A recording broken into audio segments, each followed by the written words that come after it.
नमस्कार प्रिय विद्यार्थियों, आप सभी का हिस्ट्री की क्लास में दोस्तों हार्दिक अभिनंदन है। दोस्तों स्वागत है।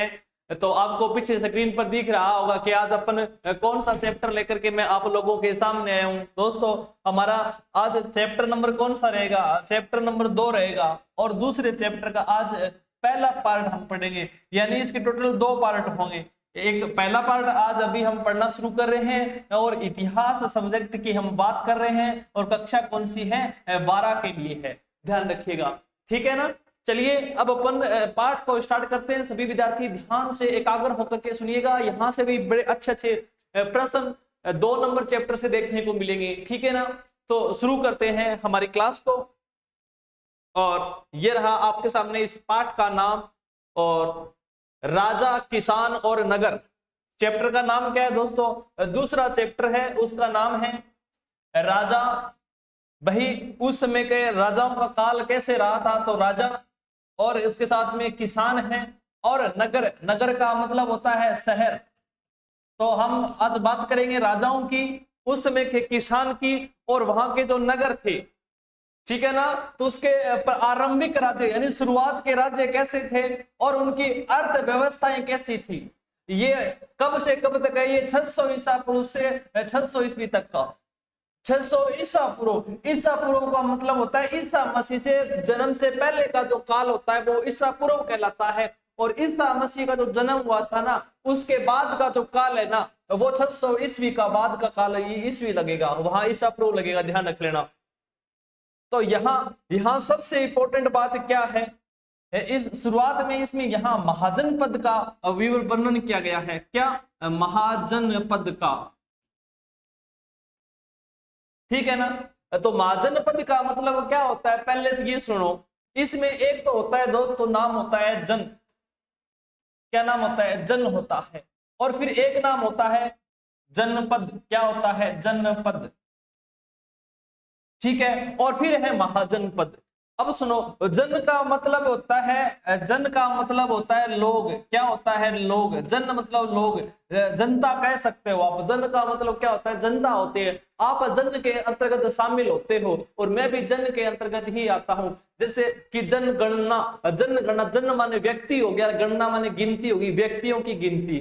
अब ये मत कहना गुरुजी व्यक्तियों में महिलाएं नहीं आती क्या? अरे वो भी जन के अंतर्गत ही आते हैं। तो लोग हो गया। और जनपद, जनपद का मतलब कुछ लोगों का समूह है। कुछ लोगों का समूह क्या कहलाया? जनपद कहलाया। क्या कहलाया? जनपद। यानी कुछ लोग जो मिल गए, कुछ लोगों का जो समूह हो गए, कुछ लोगों का जो झुंड हो गया, वो क्या कहलाता है? वो दोस्तों जनपद कहलाता है। और कई जब जनपद मिल गए, कई जनपद मिलकर के क्या कहलाए? महाजनपद कहलाते हैं। महा माने बड़ा, और जनपद लोगों का समूह, बड़ा लोगों का समूह, यानी काफी समूह में बड़े नगर की श्रेणी में आ जाते हैं महाजनपद। और यहाँ सबसे बड़ा महाजनपद मगध का यहाँ पर चर्चा की जाएगी दोस्तों। आपके वैसे तो महाजनपद है ना 16 है। कितने महाजनपद हैं? 16 महाजनपद है। लेकिन दोस्तों आपको परीक्षा की दृष्टि से यहाँ पर मगध को याद रखना है। मगध महाजनपद, उसकी राजधानी क्या थी, हम इसके बारे में चर्चा करेंगे आगे, ठीक है ना। तो एक बात तो इसको ध्यान से रख लेना। तो जन क्या है, जनपद क्या है, महाजनपद क्या है, ये बात पता चल गया। इस महाजन के बारे में हम चर्चा करेंगे। 16 महाजनपद होते हैं, लेकिन मुख्य यहाँ 4-5 का विवरण इसमें किया जाएगा। उन 4-5 में से एक महान है मगध, और मगध को ही यहाँ पढ़ा जाएगा, ठीक है ना। ओके, कोई समस्या नहीं है, यहां तक सही चल रहा है ना जी। अब देखिएगा, हम पढ़ना शुरू करते हैं। हड़प्पा सभ्यता के बाद 1500 वर्षों के लंबे अंतराल, यानी हड़प्पा सभ्यता हमने पहले चैप्टर में पढ़ा था, उसका काल जो पढ़ा था, उसके 1500 वर्ष के लंबे अंतराल के बाद उपमहाद्वीप के विभिन्न भागों में कई प्रकार के विकास हमें देखने को मिला था। यह वही काल था जब सिंधु नदी और इसकी उपनदियों के किनारे रहने वाले लोगों को ऋग्वेद का लेखन किया गया। ऋग्वेद का लेखन किया गया। और ये उत्तर भारत, दक्कन पठार क्षेत्र, कर्नाटक जैसे महाद्वीप के कई क्षेत्रों में कृषकों के अस्तित्व में आई है। साथ ही दक्कन और दक्षिण भारत के क्षेत्रों में चरवाहा बस्तियों के प्रमाण भी दोस्तों यहाँ मिलते हैं। ये पहले सहस्त्राब्दी, सहस्त्र का मतलब होता है 1000 और अवधि वाले साल, यानी 1000 साल के दौरान मध्य और दक्षिण भारत में शवों के अंतिम संस्कार के यहाँ नए नए तरीके दोस्तों सामने आते हैं कि शवों का अंतिम संस्कार कैसे करते हैं, उनकी समाधियां कैसी मिली है, उनमें एक नए नए तौर तरीके देखने को मिले हैं। ठीक है ना जी। इसमें महापाषाण के नाम से ख्यात पत्थरों के बड़े बड़े ढांचे भी देखने को मिले हैं। ठीक है ना। और इसी के अंतर्गत बड़े बड़े ढांचे मिले हैं। ये एक यहाँ पर अभिलेख है और एक सांची का स्तूप है। यहाँ अभिलेख का मतलब क्या होता है, पहले तो ये सुन लीजिएगा, अभिलेख क्या होता है। देखो ये क्या है, ये एक अभिलेख है दोस्तों। क्या है अभिलेख? अभिलेख का मतलब क्या होता है, या तो कोई पत्थर हो, पत्थर, या कोई मिट्टी का हो, या कोई लकड़ी का हो, कोई भी मिट्टी लकड़ी पत्थर धातु की चीजों को उकेर करके उसके ऊपर किसी का विवरण करना, उसके ऊपर किसी का विवरण लिखना क्या कहलाता है दोस्तों? अभिलेख कहलाता है। ध्यान से सुन लेना, अभिलेख क्या है? कोई भी पत्थर मिट्टी लकड़ी धातु का कोई भी चीजें हो उसको उकेर करके, उसको उभार करके उसके ऊपर किसी चीज का विवरण कर देना क्या कहलाता है? अभिलेख कहलाता है दोस्तों। और एक नाम आता है अभिलेख शास्त्र। क्या नाम आता है? अभिलेख शास्त्र नाम आता है। अभिलेख शास्त्र नाम आता है। क्या नाम आता है? अभिलेख शास्त्र नाम आता है। तो अभिलेख शास्त्र का मतलब है दोस्तों इस अभिलेख का अध्ययन करना। इस अभिलेख का क्या करना? अध्ययन करना, अध्ययन करना। ध्यान रखना, ये अभिलेख हो गया, इसके ऊपर क्या लिखा है, ये कौन सी लिपि का है, ये किस राजा के बारे में लिखा गया है, तो वो उसका अध्ययन करना क्या कहलाता है? अभिलेख शास्त्र कहलाता है दोस्तों। क्या कहलाता है? अभिलेख शास्त्र कहलाता है। इस चीज को ध्यान रखना। ओके, कोई समस्या नहीं है ना। चलिए आगे देखिएगा, यहां पर क्या होता है, शवों के अंतिम संस्कार के नए तरीके भी सामने आए और कई स्थानों पर पाया गया कि शवों के साथ विभिन्न प्रकार के लोहे से बने उपकरण और हथियारों को भी दफनाया जाता था। जिस राजा का, जिस व्यक्ति का जो आभूषण और जो हथियार उसको सर्वप्रिय था, ये उसका पसंद का था, तो उसकी मृत्यु के बाद जब उसका अंतिम संस्कार किया जाता था तो उसके साथ उसके मुख्य आभूषण और हथियारों को भी दोस्तों साथ में ही दफना दिया जाता था। ठीक है ना।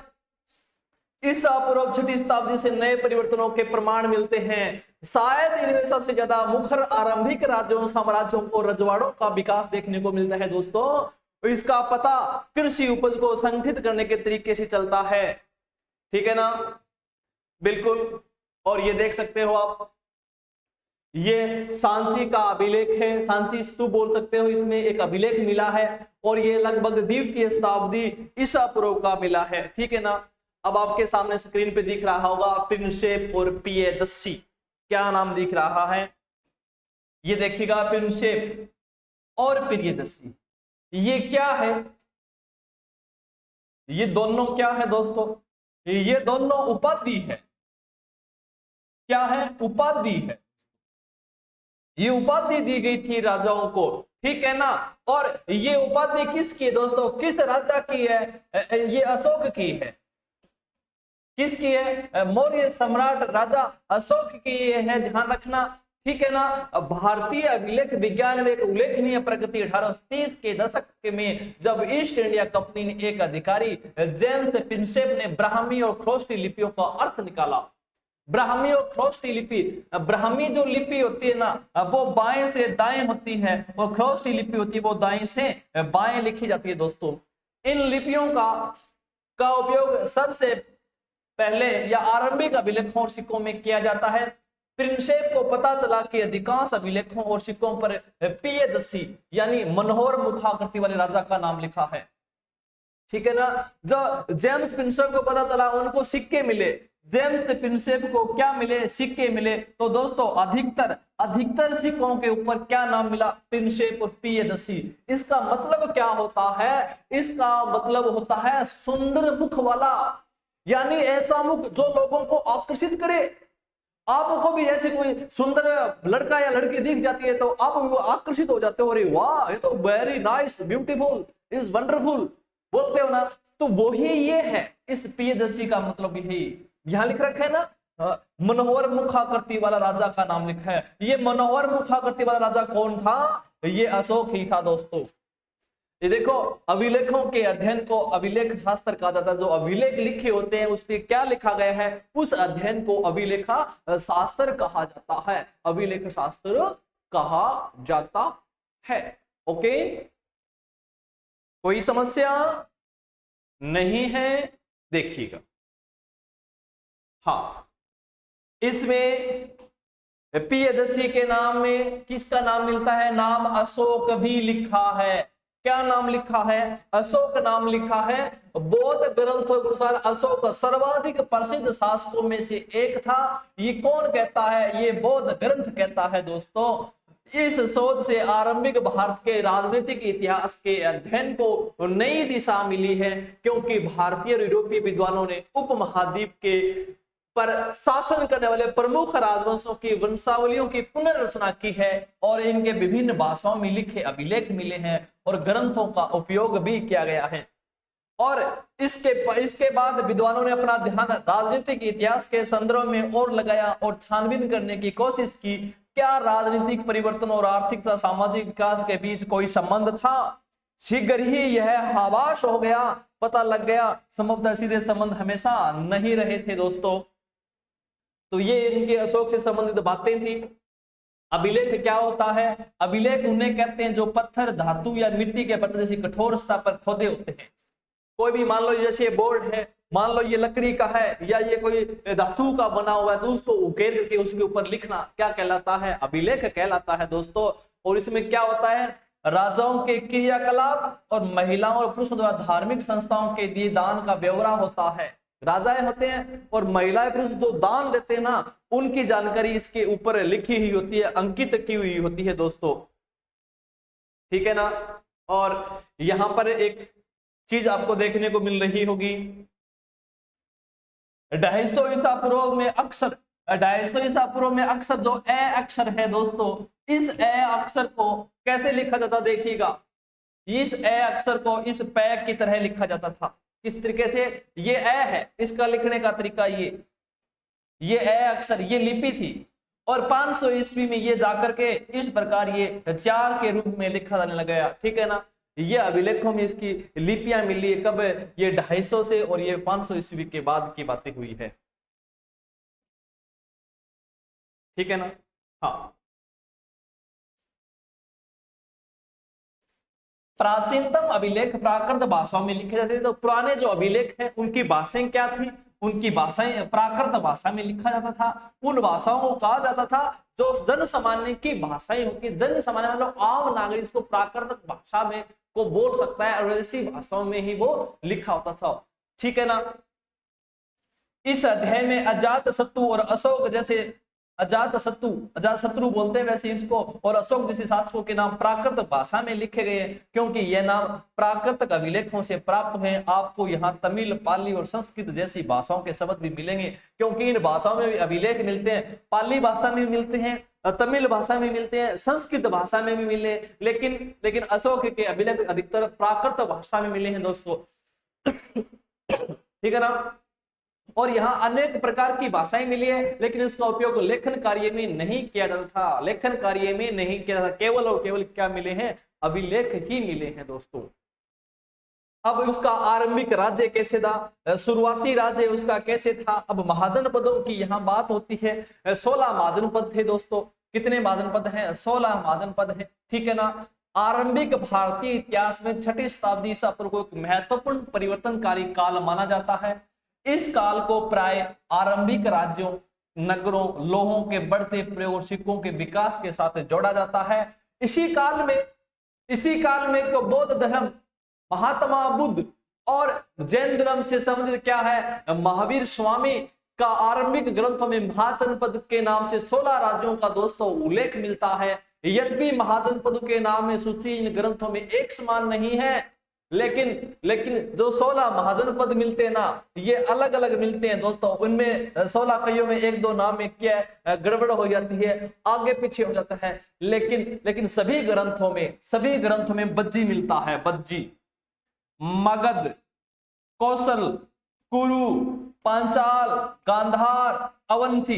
दोस्तों ये 7 नाम हैं, बज्जी, मगध, कौशल, कुरु, पांचाल, गांधार और अवंती। आपको लास्ट में पाठ के एंड में 16 महाजनपदों के नाम और उनकी राजधानियां आपको बताई जाएगी, उसको आपको याद भी रखना है। लेकिन सबसे ज्यादा आपको किसकी चर्चा होगी इस पाठ में? मगध की होगी, ठीक है ना। और ये इन 16 में से ये जो 7 है ना, ये महाजनपद सबसे अधिक महत्वपूर्ण महाजनपदों में जाने जाते हैं, क्योंकि इनका नाम सभी जगह मिलता है और यही सर्वश्रेष्ठ माने जाते हैं। और इन्हीं सर्वश्रेष्ठ में से एक मगध भी और अधिक महत्वपूर्ण माना जाता है, ठीक है। उसके बाद देखो, अधिकांश महाजनपदों पर राजा का शासन होता था। महाजनपद होते इसमें राजाओं का शासन होता था और उस राजाओं के नीचे अंडर में वो काम करते थे दोस्तों। लेकिन गण और संघ के नाम से प्रसिद्ध राज्यों में कई लोगों का समूह या शासन करता था। इस समूह का प्रत्येक व्यक्ति राजा कहलाता था। गण और संघ के नाम से भी शासन करता था। इसमें भगवान महावीर और भगवान बुद्ध इन्हीं गणों से संबंधित थे। बौद्ध धर्म से संबंधित कौन थे? महावीर, महात्मा बुद्ध थे, सॉरी भगवान बुद्ध थे। और जैन धर्म से कौन से संबंधित थे? महावीर स्वामी थे दोस्तों। ये भी इन्होंने भी अपना एक संघ बना रखा था और इसके अंतर्गत अपना काम करते थे। राज्यों में भूमि सहित अनेक आर्थिक स्रोतों पर राजा गण सामूहिक नियंत्रण रखते थे। यद्यपि स्रोतों के अभाव में इन राज्यों के इतिहास पूरी तरह से लिखे नहीं जाते थे, लेकिन इस प्रकार कई राज्य लगभग 1000 साल तक बने रहे। प्रत्येक महाजनपद की एक राजधानी होती थी। जो भी महाजनपद है, प्रत्येक महाजनपद की एक अपनी राजधानी होती थी। वो उसका रख रखाव करता था और अपने घेरे के अंतर्गत अपना कार्य करता था। वो 16 कौन कौन से हम चर्चा करेंगे। लेकिन फिलहाल जनपद का अर्थ एक ऐसा भूखंड है, ऐसा एक भाग है जनपद का जो लोग, कुल या जनजाति अपना पांव रखता है अथवा बस जाता है। इस शब्द का प्रयोग प्राकृत व संस्कृत दोनों में मिलता है। जनपद ऐसी भूमि जहां कुछ लोग समूह में रहे, कुछ लोग समूह में रहे, झुंड में रहे। देखो कुल परिवार हो गया और जनजाति पूरे समूह में रहना क्या कहलाता है? जनपद कहलाता है। और इस जनपद का जो विवरण है ना, वो प्राकृत और संस्कृत दोनों भाषाओं में मिलता है। जनपद का विवरण प्राकृत और संस्कृत दोनों भाषाओं में देखने को मिलता है। Okay, yes. चलिए, अरबिक राज्य और उसकी राजधानियां ये आपको दिख गई हैं। देखो, इसको आराम से पढ़ लीजिएगा, इन राजधानियों को याद भी करनी है, ठीक है ना। हाँ, मल इसकी राजधानी कुशीनगर, बज्जी, वैशाली है, मगध है, अंग है, काशी है, कौशल है, श्रावस्ती है दोस्तों, अवंती है, चेदी है, मत्स्य है, सूरसेन है, कुरु है, पांचाल है दोस्तों। ये अलग से भी आपको एक साइड महाजनपद और एक साइड राजधानी आपको अलग से लिख करके भी बता दिया जाएगा। लेकिन ये मैप के अंतर्गत ये बसा हुआ राज्य मान लो, ये देखो जहां ये बिंदु किया गया है, देखो ये यहाँ नाम लिखा गया है, तो इनको आप पढ़ सकते हो, आपके किताब में भी ये है, ठीक है ना। हाँ, कोई समस्या नहीं है ना, देख लिया, ठीक है। ये इधर अरब सागर आ गया है और इधर ये बंगाल की खाड़ी आ गई है, ये अश्मक है यहाँ, ठीक है। अब आगे देखो, और नौकरशाही के लिए भारी आर्थिक स्रोत की आवश्यकता होती थी। लगभग 6ठी शताब्दी ईसा पूर्व से संस्कृत में ब्राह्मणों ने धर्मशास्त्र नामक ग्रंथ की रचना की दोस्तों, शुरू की, और उनके शासक सहित अन्य के लिए नियमों का निर्धारण किया। और यह अपेक्षा की जाती थी कि शासक क्षत्रिय वर्ण से ही होंगे। इन्हें अध्याय 3 नंबर में आगे जाकर हम पढ़ेंगे। शासकों का काम किसानों, व्यापारियों और शिल्पकारों से कर तथा भेंट वसूलना माना जाता था। क्या वनवासियों और चरवाहों से भी कर के रूप में कुछ धन लिया जाता था? हमें इतना तो ज्ञात है कि संपत्ति जुटाने पर एक वैध उपाय पड़ोसी राज्यों पर आक्रमण करके धन इकट्ठा कर लिया था। ये राज्य है, ये छोटे छोटे जो राज्य हैं 16 महाजन पद है दोस्तों। ये धन प्राप्त करने के लिए, संपदा इकट्ठा करने के लिए एक राज्य एक महाजन पद दूसरे महाजन पद पर क्या बोल देता था, धावा बोल देता था, यानी आक्रमण कर देता था। और आक्रमण करके वहां की इमारतें हैं, जो महल हैं, नगर हैं, उनको तहस नहस कर देते थे। और वहां जो भी मंदिरों में, घरों में, उसके राजा के महलों में जो भी धन माया संपदा, सोना चांदी, आभूषण वगैरह है, उसको ग्रहण करके, उसको लूट करके अपने महाजन पद में आ जाते थे। ये तो एक स्वाभाविक सी बातें होती रहती है, ठीक है ना। धीरे धीरे कुछ राज्यों ने अपनी स्थायी सेनाएं और नौकरशाही तंत्र तैयार किए। अब ऐसे प्रकार से धन इकट्ठा करने के लिए आक्रमण होने लगे ना, तो कुछ जनपद के लोगों ने क्या किया कि भाई इससे निपटारा करने के लिए हमें एक सेना रखनी पड़ेगी। तो उन्होंने धीरे धीरे सेनाएं रखनी शुरू कर दी, नौकरशाही रखे, नौकरों को आगे रुखाली रखने लगे कि महवी रात को आप पहरा दोगे कि कोई आक्रमण न कर दे। तो इस प्रकार से धीरे धीरे उनकी व्यवस्थाओं में क्या आने लग गया, सुधार आने लग गया, ठीक है ना। बाकी राज्य अब भी सहायक सेना पर निर्भर रहते थे, जिन्हें प्रकृषक वर्ग से नियुक्त किया था। सहायक सेना मतलब किसान वर्ग के जो बेटे थे या किसान जो लोग थे, उन्हीं को सेना में भर्ती कर लेते थे और उन्हीं को वहां पर सहायक सेना के रूप में नगर की रखवाली करने के लिए, उसका पहरा देने के लिए चुन लिया जाता था दोस्तों। लेकिन धीरे धीरे इन सभी में परिवर्तन आया है, ठीक है ना। ओलिगार्की या समूह शासन उसे कहते हैं जहां सत्ता पुरुषों के एक समूह के हाथ में होती है। आपने पिछली वर्ष जिस रोमन गणराज्य के बारे में पढ़ा वह एक समूह शासन ही है, यद्यपि इसका नाम अलग होता है, ठीक है ना।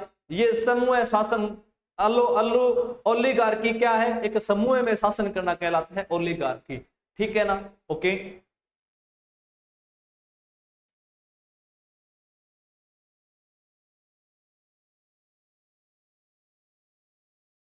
अब इसको देखो, 16 महाजन पदों में प्रथम जो 16 महाजन पद है उसमें एक को सर्वश्रेष्ठ महत्वपूर्ण माना जाता है दोस्तों। क्या माना जाता है, सर्वश्रेष्ठ महत्वपूर्ण माना जाता है। और वो कौन सा है, वो है इसमें एक मगध है दोस्तों। कौन सा है, मगध है। अब मगध को सुनिएगा, 6ठी से 4ठी शताब्दी ईसा पूर्व में मगध आधुनिक, यानी अब जो पहले का जो महाजन पद था ना मगध वाला, वो वर्तमान में कौन सा स्थान है, वो वर्तमान में बिहार वाला स्थान माना जाता है। सबसे शक्तिशाली महाजन पद बन गया दोस्तों। उस समय जो 16 महाजन पद थे ना, उन 16 महाजन पदों में सबसे अति महत्वपूर्ण और शक्तिशाली किसको माना जाता था, वो मगध को माना जाता था। और आधुनिक मगध ये किस में है, ये बिहार के अंतर्गत माना जाता है दोस्तों। आज जो आप बिहार देखते हो वो उसमें मगध महाजन पद कहलाता था। क्या कहलाता था, मगध महाजन पद कहलाता था। आधुनिक इतिहासकार हैं, इसके कई कारण बताते हैं दोस्तों कि यह कि मगध क्षेत्र में खेती को उपज खास तौर पर अच्छी होती थी। भाई ये शक्तिशाली महाजन पद क्यों था, एक बात तो यहां खेती की उपज अच्छी होती थी। भाई जहां खेती अच्छी होगी, जहां काम अच्छा चलेगा, तो वहां नागरिक भी अधिक रहेंगे। तो आपको पता है ना, जहां उपज अच्छी होगी, काम बढ़िया चलेगा, तो वहां जनता अधिक निवास करेगी। और जहां जनता अधिक निवास करेगी दोस्तों, तो वो अपने आप ही क्या हो गया, एक शक्तिशाली हो गया, एक सर्वश्रेष्ठ महाजन पद बनकर के सामने आ गया है, ठीक है। दूसरा कारण यहाँ क्या था, दूसरा यहाँ की लोहे की खदानें थी। ये प्रश्न आएगा, ये ध्यान रखना, यहां से प्रश्न पूछेगा आपसे, इंपॉर्टेंट है ये मगध महाजन पद के बारे में। ये मगध महाजन पद की शक्तिशाली होने के कारण है। आपसे छोटा या बड़ा प्रश्न यहां से पुटअप हो सकता है, इसको थोड़ा आप ध्यान से रखिएगा, अच्छे से इसको तैयारी कीजिएगा। पहला कारण आ गया, यहाँ पर क्या थी, कृषि उपज अच्छी थी। दूसरा कारण यहाँ पर क्या हो गया, लोहे की खदानें। जब इसका बंटवारा हुआ, अब राज्य में डिवाइड हो गया, तो आजकल आधुनिक लोहे की खानें कहाँ हैं, झारखंड में है। झारखंड की राजधानी क्या है, रांची है, ध्यान याद रखना। तो यहाँ पर लोहे की खदानें हैं, तो लोहे का काम करने वाले भी लोग, यहाँ पर व्यापारी वर्ग के लोग भी यहीं रहने लग गए। जिसके उपकरण और हथियार बनाना सरल होता था। इससे उपकरण हथियार बना करके जंगली क्षेत्रों में हाथी उपलब्ध थे, जो सेना के लिए एक महत्वपूर्ण अंग थे। और दोस्तों सबसे इंपॉर्टेंट बात, मगध के जंगलों में हाथी उपलब्ध थे और हाथियों को इकट्ठा करके एक सेना के रूप में काम लिया जाता था। हाथी सेना यानी गज सेना के रूप में काम लिया जाता था। किस सेना से? गज सेना के रूप में इसको काम में लिया जाता था। तो देखो ये कारण हो गया। और एक और है, इसके साथ ही गंगा और उसकी उपनदियां से आवागमन सस्ता व सुलभ होता था। दोस्तों यहाँ गंगा नदी और उसकी सहायक उपनदियां भी इसके आसपास के इलाके में थी। लेकिन आरंभिक जैन और बौद्ध लेखकों ने मगध की महत्ता का कारण विभिन्न शासकों की नीतियों को बताया है। कहते हैं कि यहाँ पर अलग अलग नीति वाले शासक हुए। इन लेखकों के अनुसार यहाँ जो मगध का जो राजकाल था, मगध का जो काल था दोस्तों, यहाँ पर अलग अलग शासक आए, जिसके कारण मगध क्या हो गया? मगध शक्तिशाली हो गया। अब शासक कौन कौन से आए देखो इसमें। इन लेखकों के अनुसार यहाँ पर बिंबिसार, अजातशत्रु और महापद्मनंद जैसे प्रसिद्ध राजा अत्यंत महत्वाकांक्षी शासक हुए थे और इनके मंत्री इनकी नीतियां लागू करते थे। तो ये बिंबिसार, अजातशत्रु, महापद्मनंद जैसे शक्तिशाली राजा यहाँ पैदा हुए थे। और तो इसके कारण भी ये सेना की दृष्टि से भी मगध क्या हो गया कि शक्तिशाली राज्य पनप गया दोस्तों, शक्तिशाली राज्य हो गया है। प्रारंभ में राजगृह ये आधुनिक बिहार के राजगीर का प्राकृतिक नाम है, मगध की राजधानी थी। अब ये भी याद रखना है, मगध की राजधानी कौन थी? राजगाह। ठीक है, इसको याद रखना। यह रोचक बात यह है कि इस शब्द का अर्थ राजाओं का घर होता है। राजाओं का घर, राजगाह का राज माने राजा होता है और गांव माने स्थल होता है, स्थान होता है, और यहाँ घर के रूप में लिया गया है। तो राजाओं का घर। पहाड़ियों के बीच बसा राजगाह एक किलेबंद शहर था। बाद में 4वीं शताब्दी ईसा पूर्व में पाटलिपुत्र को राजधानी बनाया गया। ठीक, ध्यान रखना, पहले राजगाह, ये मगध है दोस्तों, मगध, इसकी राजधानी क्या है? राजगाह है। और राजगाह के बाद में इसकी राजधानी कौन सी बना दी गई है? पाटलिपुत्र राजधानी बनाई गई है। वो कब? 4वीं शताब्दी में बनाई गई है। मगध के ऊपर विस्तृत जानकारी यहाँ हो चुकी है दोस्तों, जिसे अब पटना कहा जाता है। पहले पाटलिपुत्र था, उसको आज वर्तमान में नाम क्या बोलते हैं? पटना बोलते हैं। और पटना बिहार की राजधानी है। ओके, और जिसकी गंगा के रास्ते आवागमन के मार्ग पर महत्वपूर्ण अवस्थिति थी। ठीक है ना, गंगा नदी के किनारे था पटना, गंगा नदी के किनारे था। ये दीवारा है, दीवारों पर निर्माण क्यों किया गया है? ठीक है ना। हाँ, अब देखिएगा भाषाएं और लिपि। ठीक है ना। हाँ, ये मगध साम्राज्य की जानकारी हो गई। बहुत अच्छा विवरण, यहां से एक प्रश्न उठेगा मगध साम्राज्य के बारे में दोस्तों, महाजन पदों के बारे में। ठीक है ना जी। तो अब हम शुरू करते हैं। भाषाएं और लिपियां इसमें कैसी होती थी, पहले इसकी बात करते हैं। अशोक के अधिकांश अभिलेख प्राकृत भाषा में, जबकि पश्चिमोत्तर से मिले अभिलेख अरामेक और यूनानी भाषाओं में है। अरामेक और यूनानी भाषाओं के लेख कहाँ मिले हैं? वो पश्चिम दिशा में मिलते हैं, लेकिन अधिकतर किस में मिलते हैं? प्राकृतिक भाषा में। प्राकृतक के अधिकांश अभिलेख ब्राह्मी लिपि में लिखे गए हैं। ब्राह्मी लिपि का मतलब होता है बाएं से दाएं लिखना।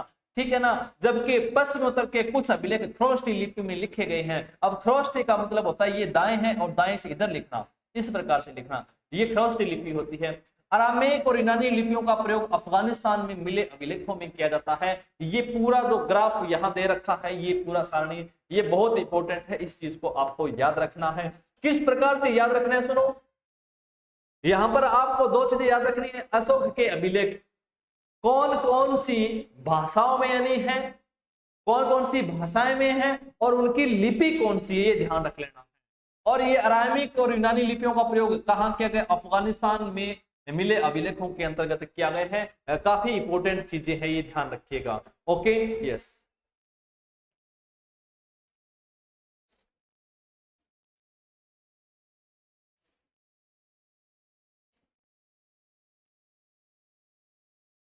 एक आरंभिक साम्राज्य, एक साम्राज्य की शुरुआत कैसे हुई थी उसको देखिएगा। मगध के विकास के साथ साथ मौर्य साम्राज्य का उदय हुआ। मगध का राज्य जैसे ही का विकास हुआ, धीरे धीरे ऐसे ही एक मौर्य राजाओं का विकास हुआ, मौर्य साम्राज्य का विकास हुआ। मौर्य साम्राज्य के संस्थापक चंद्रगुप्त मौर्य को माना जाता है, जो लगभग 321 ईसा पूर्व का शासन पश्चिम उत्तर में अफगानिस्तान और बलूचिस्तान तक उसका शासन फैला हुआ था दोस्तों, बलूचिस्तान तक उसका शासन फैला हुआ था। ठीक है ना। हाँ, इनके पुत्र अशोक, बिंबिस, ये चंद्रगुप्त है, इनका पुत्र कौन था? देखो, चंद्रगुप्त का पुत्र तो हो गया बिंदुसार, और बिंदुसार का पुत्र हो गया कौन? अशोक हो गया। तो अशोक के दादाजी हो गए चंद्रगुप्त मौर्य। तो उन्होंने पुत्र अशोक ने, जिन्हें आरंभिक भारत का सर्वप्रसिद्ध शासक माना जाता है, ये कलिंग, आधुनिक उड़ीसा पर विजय प्राप्त की, यानी कलिंग का युद्ध हुआ था। ये कलिंग का युद्ध अशोक से संबंधित है दोस्तों। कहते हैं कि अशोक ने काफी मार धाड़ की थी, काफी युद्ध किए थे दोस्तों, लेकिन जब कलिंग का युद्ध देखा ना, तो कलिंग के युद्ध को देखते ही अशोक ने क्या क्या युद्ध करना छोड़ दिया। उन्होंने प्रतिज्ञा की कि मैं भविष्य में युद्ध नहीं करूंगा, क्योंकि दोस्तों कलिंग युद्ध में इतना जनसंहार किया गया, इतने सैनिक, इतनी जनताएं मारी गई दोस्तों, वहां खून से धरती लथपथ हो गई, खून से धरती रंगी गई है और खून की धाराएं बहने लगी। किसी का हाथ कट गया, किसी का सिर कट गया, किसी का पैर कट गया, तो किसी का पति चला गया, किसी की पत्नी चली गई दोस्तों, घर बेघर लोग हो गए। ये चीजें देख करके, ये माहौल देख करके अशोक का हृदय गदगद हो गया, हृदय द्रवित हो उठा, और उन्होंने प्रतिज्ञा की कि आज के बाद मैं कभी भी युद्ध नहीं लड़ूंगा दोस्तों। तो ये प्रश्न आ सकता है कि किस युद्ध के बाद अशोक ने युद्ध करने की इच्छा को त्याग दिया था? तो दोस्तों, या उसका हृदय परिवर्तित हो गया था, तो वो है कलिंग का युद्ध। ठीक है ना, कलिंग का युद्ध। अब कलिंग का युद्ध कलिंग स्थान पे लड़ा गया था, वो स्थान कहां है? अभी वर्तमान में उड़ीसा के अंतर्गत माना जाता है। ठीक है, सुनिएगा अब।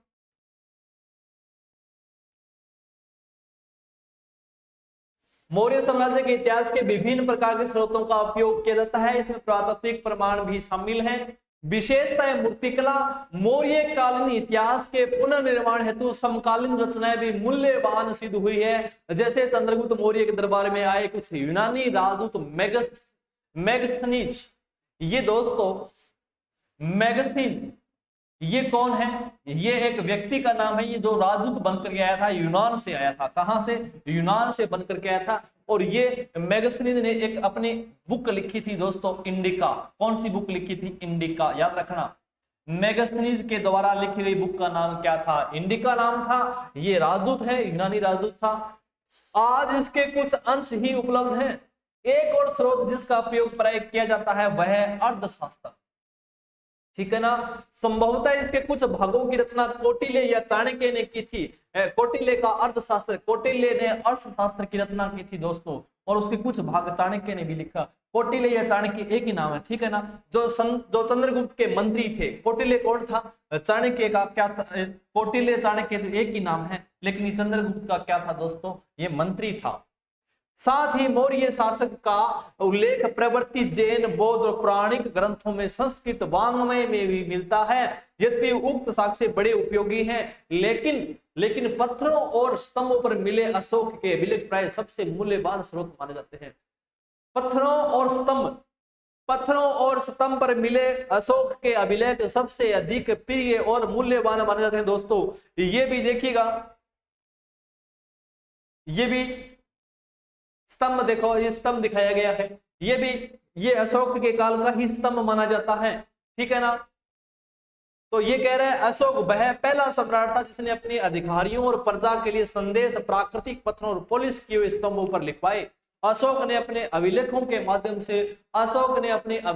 माध्यम से दोस्तों धम्म का प्रचार किया। ये धर्म के रूप में अपनी व्याख्यान की दोस्तों, अभिलेखों के माध्यम से अपने धर्म का प्रचार किया, अभिलेखों पर लिख करके लोगों तक पहुंचाया गया, लोगों ने उसको देखा। इनमें बड़ों के प्रति आदर था, सन्यासी और ब्राह्मणों के प्रति उदारता, दीन भाव का प्यार था, सेवकों और दोस्तों के साथ उदार व्यवहार था, दूसरों के धर्मों और परंपराओं के प्रति दोस्तों क्या था? आदर था। ये अशोक का एक बहुत ही बड़ा प्यार देखने को मिला। ठीक है ना। इसमें देखो सन्यासी भी आ गए हैं, इसमें ब्राह्मण भी आ गए हैं, और इसमें जो बड़े लोग थे उनके प्रति भी अशोक का आदर आ गया है। ठीक है ना। और जो सेवक हैं जो दास हैं, जो नौकर हैं, उनके प्रति भी उनका आदर प्राप्त है दोस्तों, उनके प्रति भी उसका आदर देखने को मिलता है। तो इसको देख कर हमें लगता है कि अशोक एक वास्तव में बहुत ही महान शासक के रूप में हुए थे। ठीक है ना। हाँ, साम्राज्य का प्रशासन, मौर्य साम्राज्य के 5 प्रमुख राजनीतिक केंद्र थे। कितने? 5। राजधानी पाटलिपुत्र और 4 प्रांतीय केंद्र तक्षशिला, उज्जैनी, तोसली और सुवर्णगिरी। ये 5 राज्य दोस्तों, ये अशोक के मौर्य साम्राज्य के 5 जो केंद्र थे, ये काफी महत्वपूर्ण है। एक तो उसमें से उसकी राजधानी आ गई मगध की राजधानी, मगध है, मगध की राजधानी आ गई पाटलिपुत्र, उसके बाद तक्षशिला है, उज्जैनी है, तोसली है और सुवर्णगिरी है। ये 5 शहरों का नाम ध्यान रखना। इन सबका उल्लेख अशोक के अभिलेखों में किया गया है। इन 5 शहरों का नाम, इन 5 स्थलों का विवरण अशोक ने अपने अभिलेखों में किया है। यदि हम इन अभिलेखों का परीक्षण करें तो पता चलता है कि आधुनिक पाकिस्तान के पश्चिमोत्तर सीमांत प्रांत से लेकर के आंध्र प्रदेश, उड़ीसा और उत्तराखंड तक हर स्थान पर एक जैसे संदेश उत्कीर्ण किए गए हैं। पाकिस्तान से लेकर उत्तराखंड, उड़ीसा, आंध्र प्रदेश में एक जैसे स्तंभ देखने को मिलते हैं और एक जैसे उत्कीर्ण वहां पर संदेश लोगों को दिया गया है। क्या इतने विशाल साम्राज्य की प्रशासनिक व्यवस्था समान रही होगी? इतिहासकार अब इस निष्कर्ष पर पहुंचने की ऐसा संभव नहीं था। ठीक है ना। तो ये जानकारी हमें यहां मिलती है। ये देखिएगा, अशोक के अभिलेखों का विवरण है। ये अशोक के अभिलेख हैं दोस्तों, अभिलेखों का चित्र है यहां पर।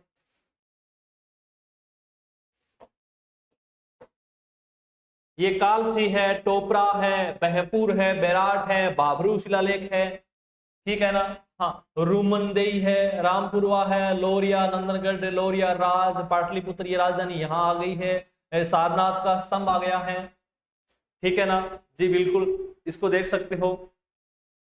कलिंग युद्ध यहाँ, ठीक है ना। हाँ बिल्कुल, उज्जैनी आ गई है, यहाँ सांची आ गई है, कौशाम्बी ये आ गई, भाबरू शिलालेख यहाँ आ गया है। ठीक है, सारनाथ स्तंभ जो अभी हमने चित्र देख के आए थे सारनाथ स्तंभ का, ये सारनाथ स्तंभ देखिएगा इसको। ठीक है ना। हाँ, तो ये सारी चीजें आपको पता चल गई होगी, देख लिया होगा।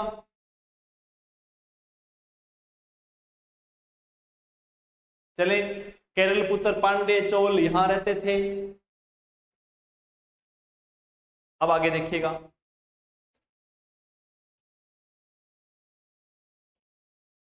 साम्राज्य में शामिल क्षेत्र बड़े विविध और विभिन्न भिन्न प्रकार के थे। कहा अफगानिस्तान के पहाड़ी क्षेत्र और कहा उड़ीसा के तटवर्ती क्षेत्र, दोनों में समानता रखते थे अशोक जी। ये संभव है कि सबसे प्रबल प्रशासनिक नियंत्रण साम्राज्य की राजधानी तथा उसके आसपास के प्रांतीय केंद्रों पर रहा होगा। इन केंद्रों का चयन बड़े ध्यान से किया गया है। तक्षशिला और उज्जैनी दोनों लंबी दूरी वाले महत्वपूर्ण व्यापार मार्ग पर स्थित थे दोनों, जबकि सुवर्णगिरी अर्थात सोने के पहाड़ कर्नाटक में सोने के खदान के लिए उपयोगी था। सुवर्णगिरी, सुवर्ण माने सोना होता है, गिरी माने पहाड़ होता है, सोने का पहाड़, ये कर्नाटक में सोने की खदान के लिए दोस्तों उपयोगी था सुवर्णगिरी। ये 5 जो शहर थे, ये अपने मगध साम्राज्य को शक्तिशाली बनाने के लिए अपना महत्वपूर्ण स्थान रखते थे दोस्तों, अपना महत्वपूर्ण योगदान दिया था। ठीक है ना। Okay, yes.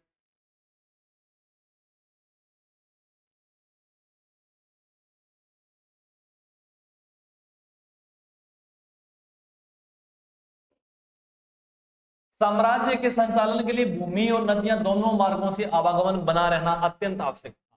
साम्राज्य का संचालन, इसके लिए एक तो भूमि से आवागमन यानी परिवहन के साधनों से, एक समुद्री मार्गों से, नदियों के माध्यम से यहाँ आवागमन अत्यंत आवश्यक था। राजधानी से प्रांतों तक जाने से कई सप्ताह या महीने का समय लगता था। प्रांतों से और राजधानी जाते थे पाटलिपुत्र।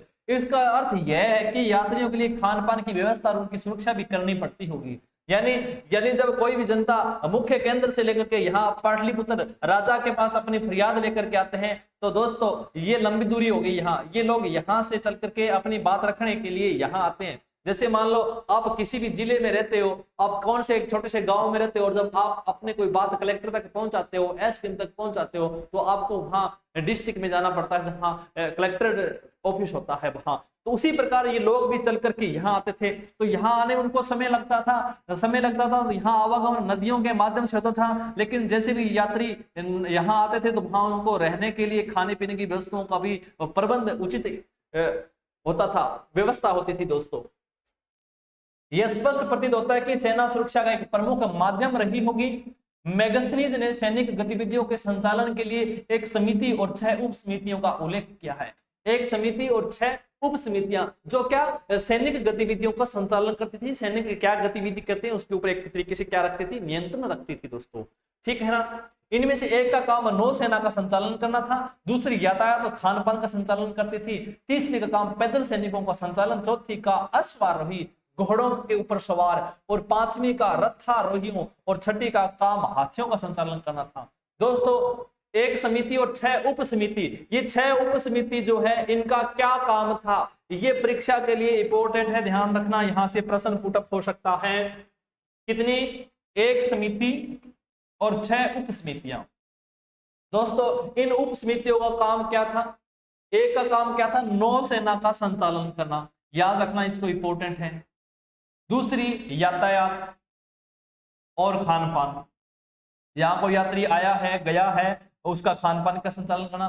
तीसरी का काम था पैदल सैनिकों को संचालन, पैदल सैनिकों को कहां जाना है, किस मार्ग से जाना है, तो उसका संचालन करती थी। चौथी जो उप समिति थी वो अश्वारोहियों का संचालन करती थी। अश्वारोही, अश्व माने घोड़े होते हैं, घोड़ों के ऊपर जो सवार होते थे उनका। और 5वीं है रथारोही, और जो रथ के ऊपर सवार होकर चलते हैं सैनिक चलते हैं उनको। और 6ठी का काम हाथियों का संचालन करना था, हाथियों को, ठीक है ना।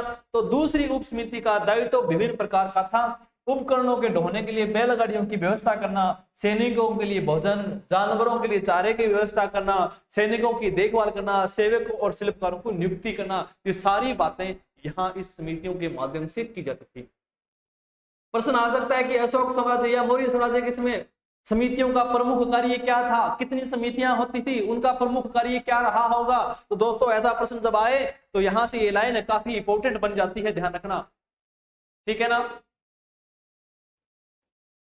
उसके बाद अशोक ने अपने साम्राज्य को अखंड बनाया, जिसके टुकड़े नहीं हो सकते वो अखंड होता है।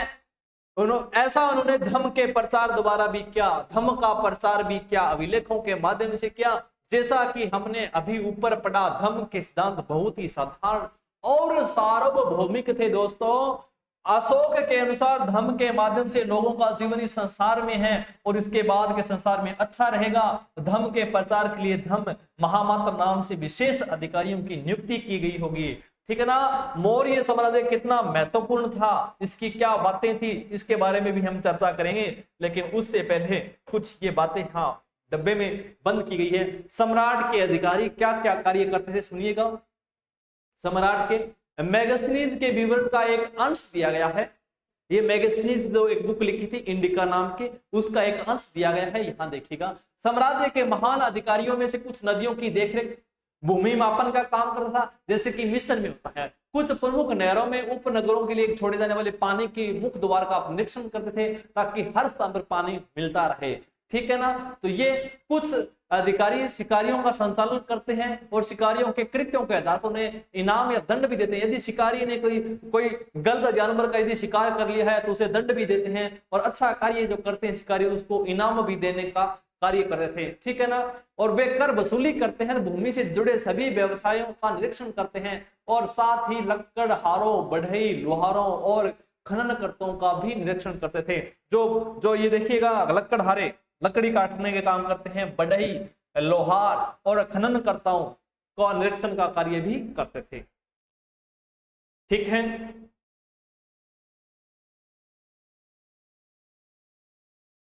मौर्य साम्राज्य कितना महत्वपूर्ण था, कितना इंपॉर्टेंट था, इसके बारे में हम चर्चा करते हैं। 19वीं सदी में जब इतिहासकारों ने भारत के आरंभिक इतिहास की रचना करनी शुरू की, मौर्य साम्राज्य को इतिहास का एक प्रमुख काल माना गया है। इस समय भारत ब्रिटिश साम्राज्य के अधीन एक औपनिवेशिक देश था।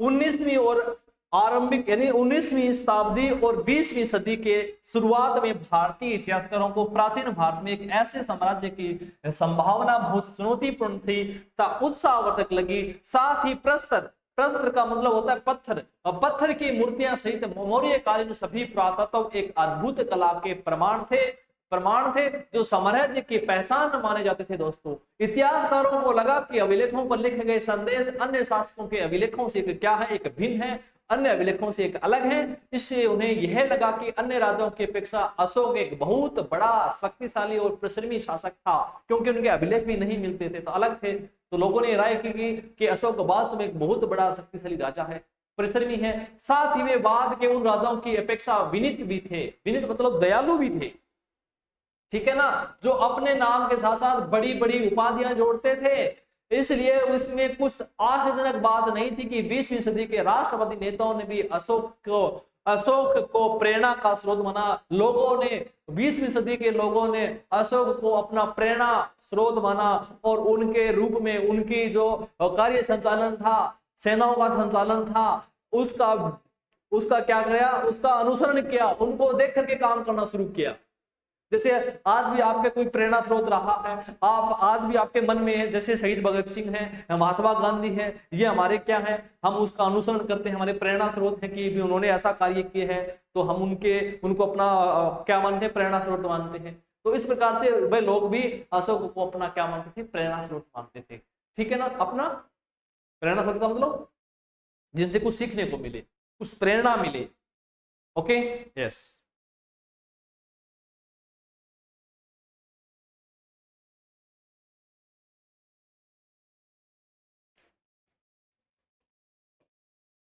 फिर भी मौर्य साम्राज्य कितना महत्वपूर्ण था, यह साम्राज्य मात्र 150 साल तक ही चल पाया था, 150 साल, ठीक है ना।